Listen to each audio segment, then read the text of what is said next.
Rule 4 आज हमने start करना है फॉर सॉल्विंग लैग्रांज इक्वेशन।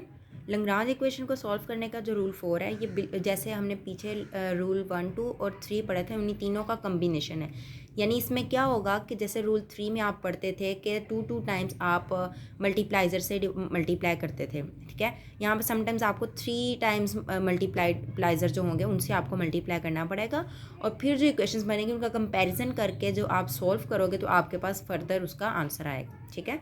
तो इसकी अगर आप एग्जाम्पल नंबर 1 देखें तो एग्जाम्पल नंबर 1 में अगर आप जैसे देख सकते हैं यहाँ पे स्टार्ट में तो वैसे ही हम लेंगे जैसे रूल नंबर 3 के लिए लेते थे कि जो फर्स्ट वैल्यू होती है उसको dx के नीचे लिखते हैं, सेकंड को dy के नीचे और थर्ड जो राइट साइड पे होती है उसको dz के नीचे लिखेंगे।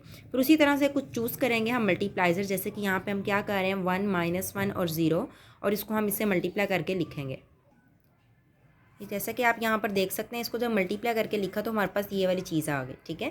यहाँ से जब इसकी ब्रैकेट्स खोल के सॉल्व करेंगे तो कटिंग होके ये चीज़ आ जाएगी आपके पास, सही है। उसके बाद अगर आप एक और मल्टीप्लाइजर चूज़ करें जो कि 0, 1, -1 है, उसको अगर आप सॉल्व करें तो उसके ज़रिए ये बनेगी, ठीक है, इक्वेशन, और उसको सॉल्व करके ये चीज़ आ जाएगी। बिल्कुल ऐसे ही एक और मल्टीप्लाइजर लेंगे, उसको सॉल्व करेंगे तो उसके ज़रिए ये आ जाएगी। यानी यहाँ पर हमने टोटल तीन मल्टीप्लाइजर लिए हैं। पहले जैसे हमने पिछले रूल 3 जो किया था उसमें सिर्फ हम 2 टाइम लेते थे मल्टीप्लाइजर, यहाँ पर 3 लिए हैं।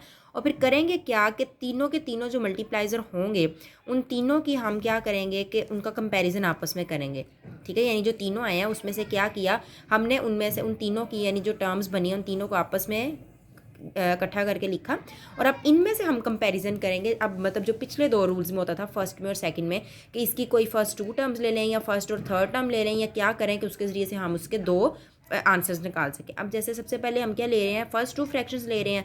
इसकी फर्स्ट 2 फ्रैक्शंस लेके ये इस तरह से सिंपली ये सॉल्व हुआ भाई, ये सॉल्व करेंगे तो हमारे पास C1 किसके इक्वल आ जाएगा, x - y / y - z। बिल्कुल ऐसे ही अगर हम इसकी फर्स्ट और थर्ड टर्म ले लें उसको सॉल्व करें तो वहाँ से हमारे पास ये चीज़ आ जाएगी। तो हमारे पास 2 सोल्यूशन आ गए। तो आपने यहाँ से देखा है कि सिंपली हमने इनमें क्या किया है कि जस्ट आपने 2 नहीं बल्कि समटाइम्स 3 मल्टीप्लाइजर से मल्टीप्लाई करवाना है ताकि जो उनकी इक्वेशंस बने उनको आपस में लिखें और फिर उनमें उनकी जो फर्स्ट और थर्ड टर्म या फर्स्ट और सेकंड टर्म मतलब कोई भी 2 उनकी कोई टर्म्स लें और उनका कंपैरिजन करें और वहाँ से हम कुछ उनके वैल्यूज़ निकालें। कुछ एग्जाम्पल, ये सारी एग्जाम्पल इसी टाइप के हैं लेकिन कुछ एग्जाम्पल्स अंदर से ऐसी होंगी जो इस तरह से नहीं सॉल्व हो पाएंगी। तो फिर उसमें क्या करेंगे कि जो एक C1 जैसे होगा वो रूल 3 के या 4 का जो मिक्सचर है उसके अकॉर्डिंग हो जाएगा और जो सेकंड C2 होगा वो किस तरह से रूल 1 या रूल 2 जिस तरह से हम फाइंड आउट करते थे उस मेथड से होगा। तो चलें अब एक और एग्जांपल देखते हैं उस टाइप की।